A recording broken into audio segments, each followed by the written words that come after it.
Penyerahan senjata ini adalah dari warga masyarakat yang dengan kesadarannya menyerahkan ini, karena ini adalah merupakan dari hasil penggalangan secara terbatas dan komunikasi sosial yang dilakukan oleh jajaran Kodam Iskandar Muda kepada seluruh warga masyarakat yang berada di Aceh Nanggro Darussalam. Ini juga bagian dari sinergitas antara Kodam Iskandar Muda dengan stakeholder yang ada di Aceh, sekaligus adalah bersama seluruh komponen masyarakat.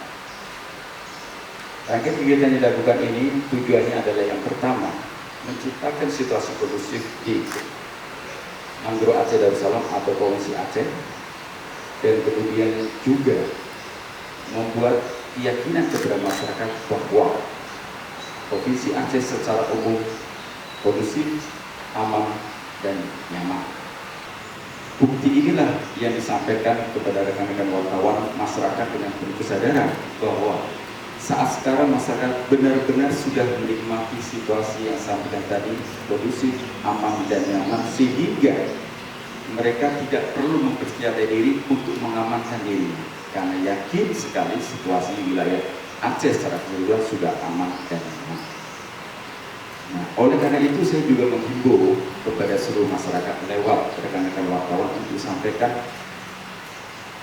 kalau masih ada saudara-saudara kita, warga masyarakat yang masih menyimpan senjata-senjata ex-konflik di masa lalu, segera serahkan kepada aparat keamanan, baik kepada TNI maupun kepada pihak kepolisian. Kami akan menjamin keamanan dan keselamatan yang bersangkutan, tidak usah takut.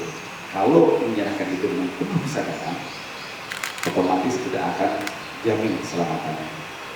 Dan kemudian ini juga dengan bukti bahwa Provinsi Aceh Nanggro Darussalam yang sudah aman dan nyaman, sekaligus kita berharap proses pembangunannya dilakukan oleh pemerintah baik tingkat provinsi maupun tingkat daerah, baik kabupaten maupun kota, juga akan berjalan dengan lancar.